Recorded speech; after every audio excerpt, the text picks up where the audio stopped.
Pencaksilat merupakan seni bela diri yang telah diakui oleh UNESCO sebagai warisan budaya dari Indonesia.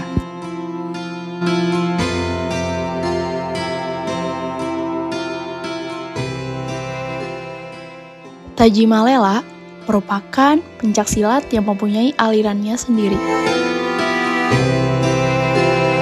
Pencaksilat ini pertama kali berdiri pada 4 Agustus 1974 di Kota Bandung, Jawa Barat. Raden Djajat Sudrajat Kusumadinata atau sering dikenal Kang Djajat merupakan pendiri dari silat Tajimalela.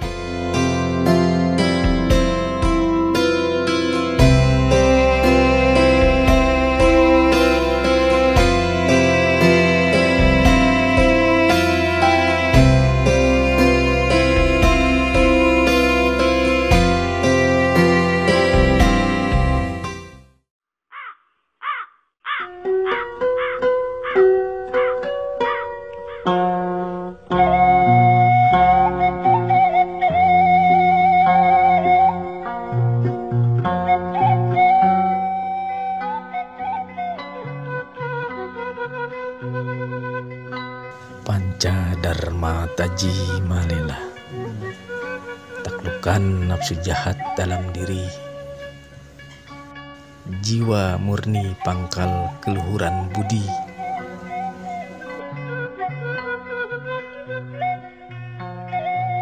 mantapkan rasa penyerahan diri terhadap Tuhan, lekatkan keberanian di taraf kebenaran,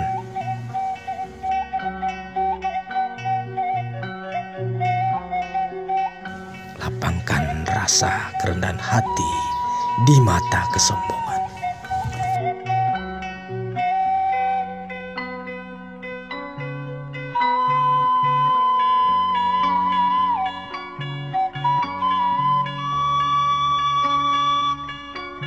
Tajimalela, lapak tilas nu baheula. Tajimalela kudu hirup 1000 tahun deui.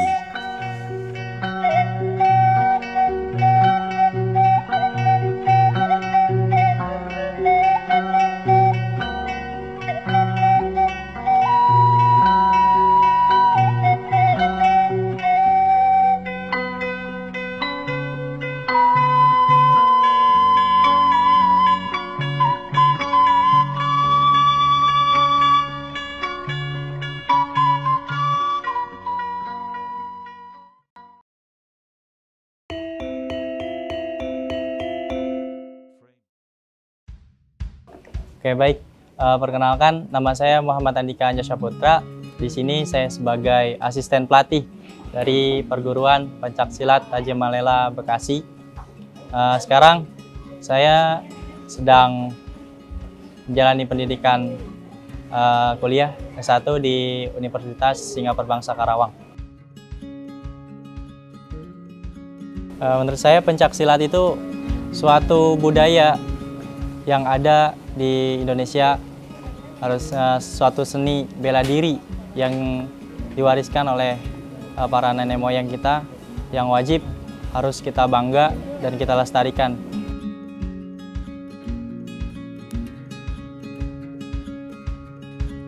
Awal mula mengikuti pelatihan pencaksilat ini, saya bermula dari eskul, ekstrakurikuler SMP ya, dari kelas 1 yang tadinya mungkin di SMP itu tadinya bela dirinya itu taekwondo, cuma sempat berhenti gitu ya, dan akhirnya saya putuskan untuk ke pembina perguruan tersebut, taekwondo tersebut, ingin mengganti bela diri yang pantas gitu buat di sekolah itu. Nah, diusulkanlah pencaksilat. Sebelum diusulkan pencaksilat ini, kita bingung tuh mau cari yang mana gitu, pencaksilat perguruan mana, dan akhirnya dari teman itu ada kenalan dari Kang Andri. Kang Andri juga pelatih pencaksilat Tajimalela Bekasi. Kebetulan jadi masuklah dari Tajimal Bekasi ini ke SMP Negeri 6 Cikarang Utara. Nah, semenjak itu saya mulai masuk di ekstrakurikuler pencaksilat tersebut. Jadi mulai dari situ tuh menjalani pelatihan sampai dengan meraih kejuaraan-kejuaraan sampai 4 tahunan. Kemudian 4 tahun, hampir 6 tahun ya, sampai sekarang.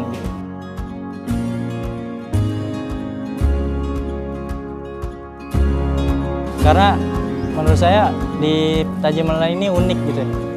Jadi di antara uniknya itu kita diajarkan bukan cuma berlatih, bukan cuma untuk bisa bela diri, tapi kita juga bisa dididik, ditempa untuk manfaat buat orang lain, itu yang terutama.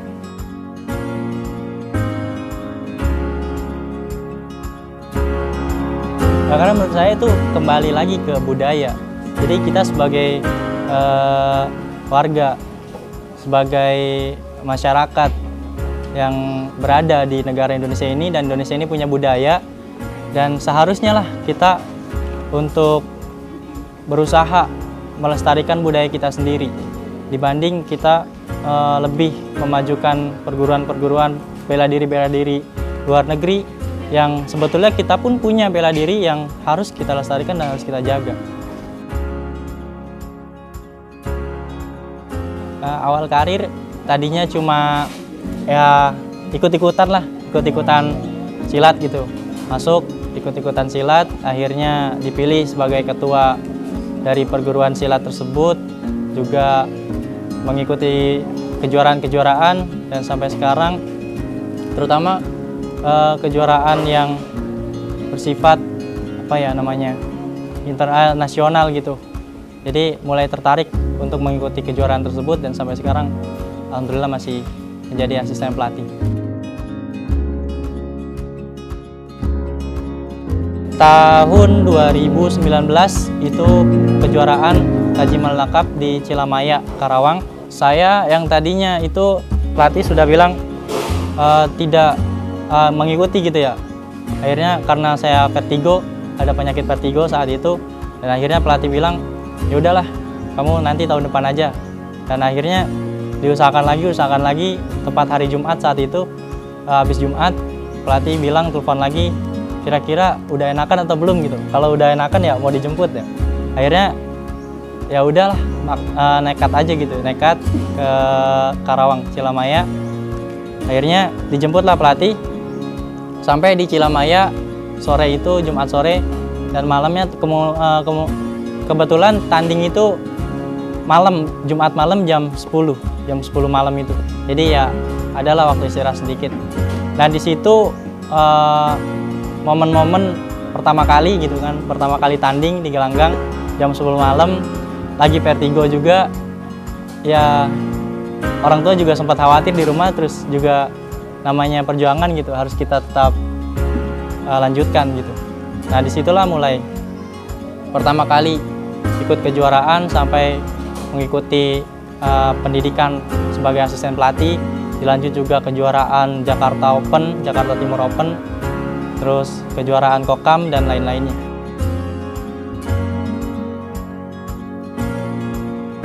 Yang pertama kali didapat kejuaraan di Cilamaya saat itu mungkin bisa dibilang ya, walaupun perdana, tapi ada momen yang buat saya pribadi itu sedih juga. Kenapa ya? Dari jauh-jauh hari itu udah niat, dan tepat hari H itu drop gitu kan, vertigo. Dan saat itu jam 10 malam itu masuk semifinal, dan kemudian di pagi hari entah kenapa ya, mungkin ada oknum atau apa, dan nama saya diganti, yang tadinya Andika jadi Anindika. Dan kita kan official kurang tahu gitu nama orang kan.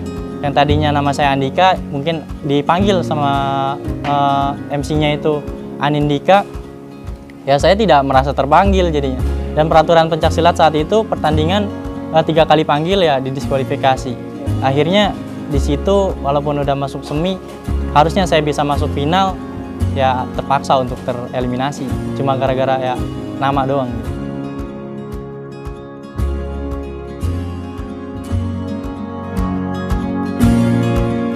dari mulai anggota dari kelas 1 SMP itu terus konsisten juga sampai sekarang, dan masuk Unsika itu persiapan yang lumayan makan mental gitu. Mental itu diuji di situ. Kenapa ya? Saya jalur SNMPTN, terus juga nilai dilihat dari guru-guru juga kayaknya nggak mungkin gitu. Ada yang turun lah istilahnya, ada yang turun, dan dosen sana pun punya punya firasat, punya pemikiran bahwa nilai kamu ini nggak mungkin masuk di SNM gitu. Tapi kok bisa lolos? Nah, disinilah saya berasa beruntung ikut di pencaksilat perguruan Taji Malela ini. Saya mengikuti kejuaraan-kejuaraan yang sertifikat dari kejuaraan itu bisa saya gunakan untuk melanjutkan pendidikan di jenjang yang lebih tinggi lagi.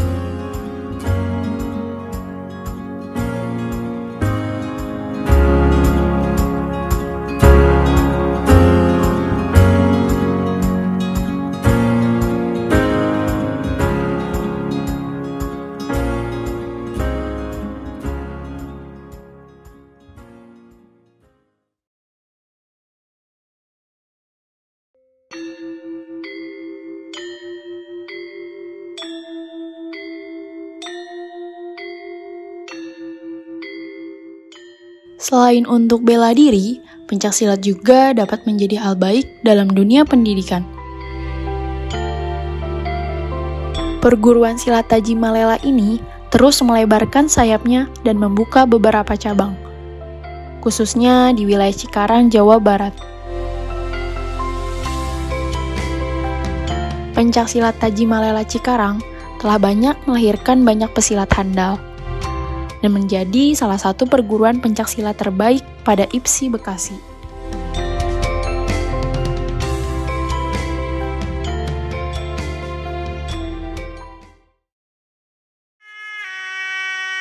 Kebetulan yang mendirikan Taji Malela Bekasi itu yang ngelatih di awal saya, yang ngebuka dari awal, yang ngelatih dari awal, yang mendirikan.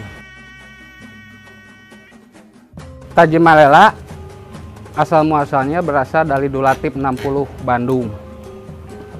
Taji Malela didirikan sebelumnya dari kemirisan guru besar kami melihat di Indonesia banyak bela diri lain yang datang dari luar negeri ke dalam negeri. Padahal sesungguhnya di Indonesia itu lebih dari 1000 bela diri dan seni udah ada gitu. Jadi guru besar dulu mencari ilham, pengen mendirikan bela diri yang bisa bersaing dengan bela diri luar. Nah, rata-rata bela diri luar kan bisa dipakai di layar lebar. Contohnya bela diri praktis, bela diri jalan. Nah, pada zaman itu bela diri yang ada di Indonesia kebanyakan seni, ibing, seni buat kendang, jadi jarang yang bela diri praktis di jalan. Nah, akhirnya dia berusaha berguru ke beberapa guru, tapi yang diajarkannya ibing. Nah, dia keluar lagi karena yang dia cari bela diri praktis jalanan. Akhirnya dia tapakur, pergilah ke Jawa Barat, daerah selatan, dan saya nggak bisa sebutkan ya namanya daerah apa. Dia jalan aja kayak musafir. Dia pingsan di pinggir jalan. Lalu ketika sadar dia ada di atas gunung, dan di gunung itu ada danau, ada satu makam, ada satu pohon. Nah, akhirnya dia bangun, dan ketika dia bangun datanglah seorang kakek-kakek, dan nggak bisa saya sebutkan juga namanya siapa, membawa burung gagak di pundaknya. Nah, di pinggir makam itu ada satu gazebo. Nah, akhirnya si kakek-kakek itu bertanya kepada guru besar, ada apa nak? Curhatlah. Dia menyampaikan yang tadi diceritain dari awal. Akhirnya, sok aja kamu berdoa di sini ke Yang Maha Kuasa, gitu. Berdoalah dia. Pas dia berdoa, lagi husu-husunya, pas dia bangun, orang tua itu ya nggak ada. tinggal burung gagak di atas gazebo. Dan burung gagak itu gerak-gerak, seakan-akan burung gagak itu seperti jurus silat. Akhirnya dia perhatikan. Setelah itu terbang ke matahari dan ngebentuk seperti logo di situ, pas di tengah. Dag, yang dia ingat itu. Udah, setelah itu dia pingsan kembali. Dan ada lagi di pinggir jalan. Akhirnya dia pulang ke rumah dan lumpuh selama 1 bulan. Lumpuh total. Ketika beres lumpuh, dia langsung ngegerakin apa yang dia ingat dan akhirnya terciptalah jurus-jurus Tajimalela ini. Dulunya belum namanya belum Tajimala, belum ada nama. Akhirnya dia ngobrol lah dengan ibunya dan saudara-saudaranya. Saya dapat ilham gini yang tadi diceritakan. Akhirnya dia nyari nama dan beberapa nama ditolak oleh keluarga. Dan terjadilah dan terpilihlah nama Tajimalela. Diambil dari nama seorang Prabu dulu dari kerajaan Sumedang. Gitulah cerita singkatnya.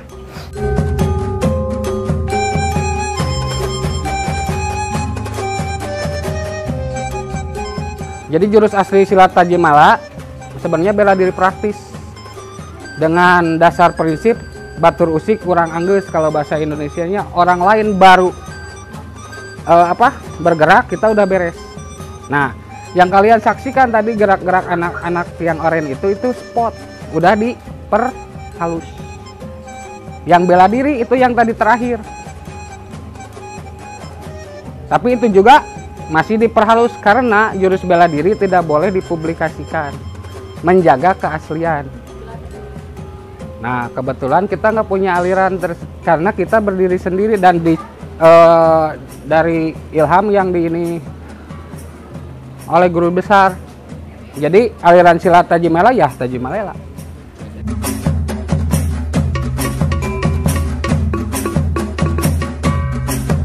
Nah, karena cerita sejarah yang tadi di kultur Indonesia banyak dimistikan, ya, akhirnya supaya anak-anak tidak berbau mistik, akhirnya nama itu dipakai sebagai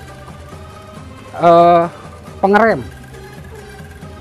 bahwa di Tajimalela itu nggak ada yang namanya ilmu-ilmu halus, tapi ilmu-ilmu lahir. Jadi kayak jurus cepet kayak tadi, itu baru segitu, itu yang nyata aja udah capek, ngapain kalian nyari yang nggak ada? Gitu. Jadi yang nyata di depan mata, yang kelihatan, yang kerasa, itu intinya di Tajimalela.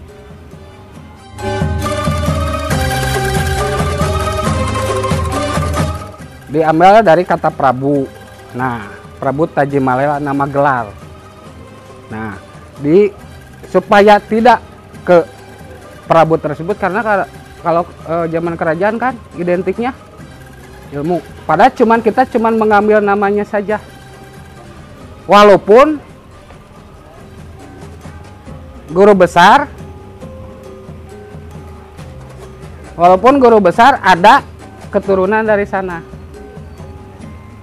Tapi biar tidak menimbulkan pikiran-pikiran yang mencari ilmu dan sebagainya, akhirnya dipecahlah Pancadharma. Jadinya taknya takluk ke nafsu jahat dalam diri, jinya jiwa murni pangkal keluhuran budi, maknya mantapkan rasa penyerahan diri terhadap Tuhan, leknya lekatkan keberanian di taraf kebenaran, laknya lapangkan rasa kerendahan hati di mata kesombongan. Dan pertanyaannya, kenapa ketuhanan disimpannya di ketiga, di Pancasila ke-1? Karena kita ngambil dari jari yang paling tinggi. Makanya salam perguruannya gini.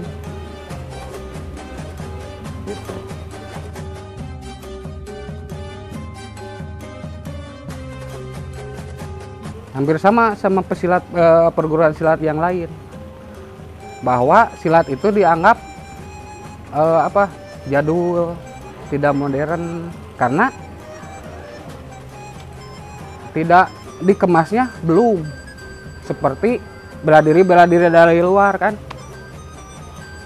Itu hambatannya dulu belum terlalu ada dorongan dari pemerintah, belum terlalu ada dukungan dari pemerintah. Nah, seiring waktu sekarang sedikit-sedikit udah mulai ada dorongan. Terus bisa kalian saksikan sendiri kan sekarang silat di SEA Games di mana namanya udah mulai muncul, dan insan-insan dari perguruan-perguruan berlomba-lomba masuk silat sekarang, karena jenjangnya juga bisa ke jenjang pendidikan, akhirnya bisa ke karir.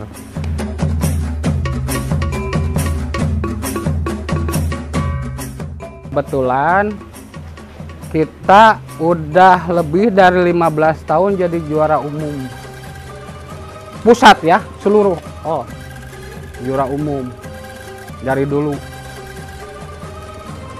Jadi awal di Tajimalela itu pertandingannya itu kita didis. Karena apa? Pertandingan orang patah, pertandingan matanya kecolok, didis. Akhirnya gimana nih caranya kita bisa menyesuaikan? Akhirnya diperhalus. Nah, makanya terlihatlah jurus yang sport seperti apa, jurus yang bela diri seperti apa.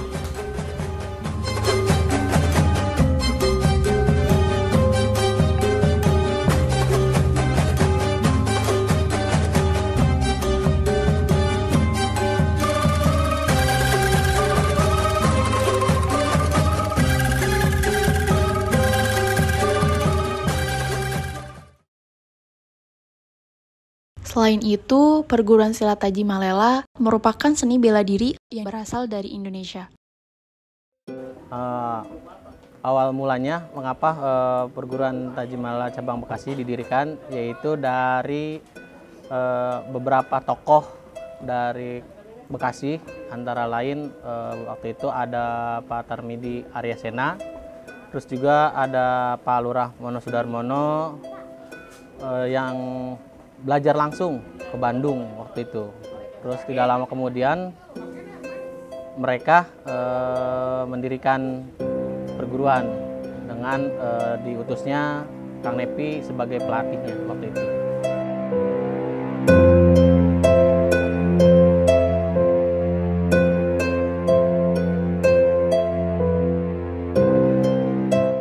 Untuk saat ini di tahun 2022 updatean terakhir kita di bulan Maret kemarin, kita sekitar kurang lebih 250 peserta didik atau anggota dari beberapa unlat, yaitu kita ada semuanya 5 unlat,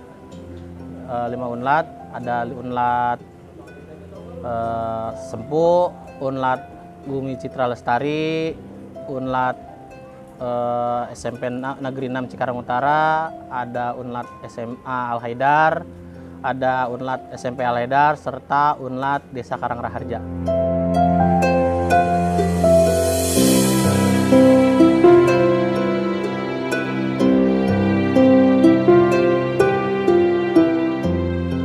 Selain kita belajar silat, di Tajimalela Bekasi tersendiri kita ada program berupa program sosial yang kita namain Bersama untuk Sesama, di mana program itu intinya Tajimalela itu milik masyarakat. Jadi di mana program-program kita dan antara lain dari silat sendiri, kita ada program sosial seperti santunan anak yatim. Terus juga kemarin di Ramadan, alhamdulillah kita sering berbagi takjil, itu rutin kegiatan kita.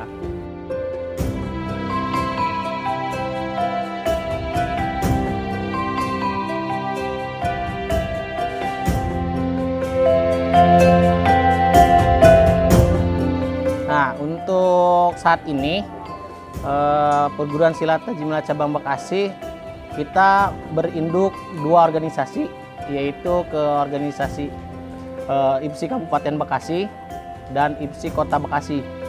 Itu untuk di Kabupaten Bekasi tersendiri kita aktif juga, di Kota Bekasi kita aktif.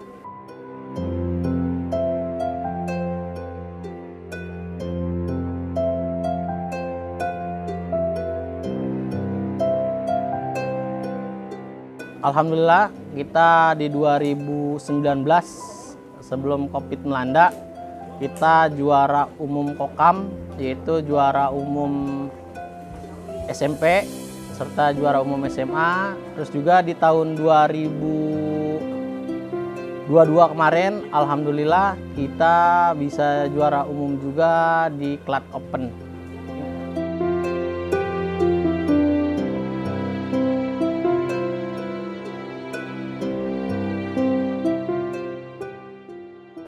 Nah, keunikan pamor kita di Tajimala Bekasi, ya salah satunya yang tadi dibilang, kita memegang prinsip dari perguruan, kita sama manis sama pahit.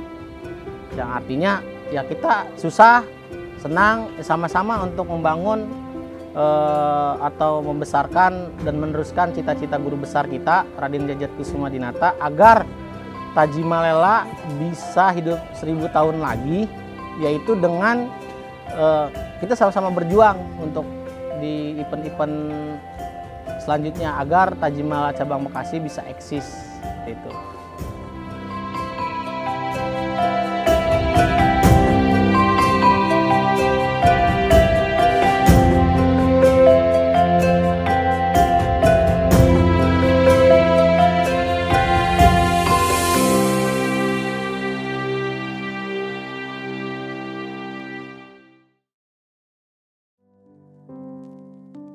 Budaya seni bela diri pencaksilat harus ditumbuhkan kepada generasi muda ini agar tidak hilang.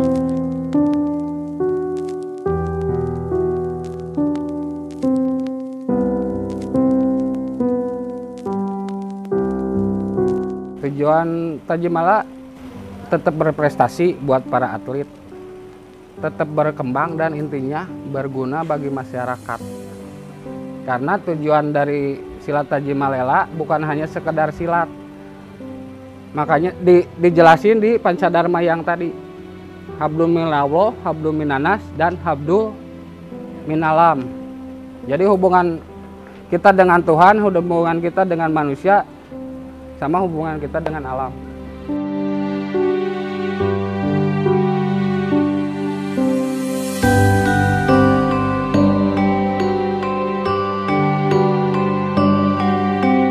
Kesannya, ya selama saya jadi pelatih di perguruan silat Tajimala, kita bersama-sama gitu kan membangun Tajimala gitu kan dari nol, seperti kita pertandingan, kesannya kan kita capek ya bareng, kita berlatih bareng untuk ngejar target yang kita tuju seperti itu.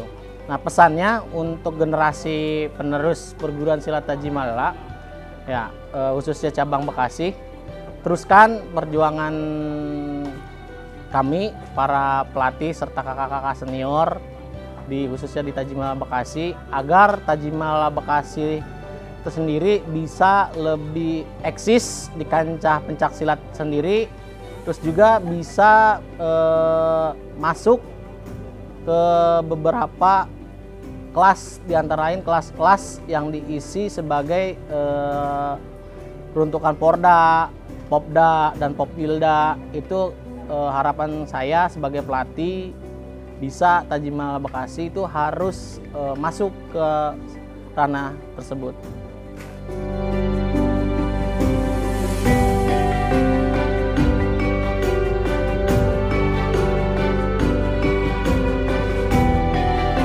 Untuk pencaksilat Indonesia ya pastilah kita berharap untuk terus maju, berkembang sampai ke kancah internasional gitu kan. Dan sebagai atlet pencaksilat ya tetap harus melestarikan budaya, tidak boleh goyah dengan tujuan yang mulia ini. Kita harus tetap melestarikan budaya yang Indonesia punya ini gitu. Jadi harus konsisten lah dalam berlatih, memajukan pencaksilat terutama di Indonesia sampai ke internasional.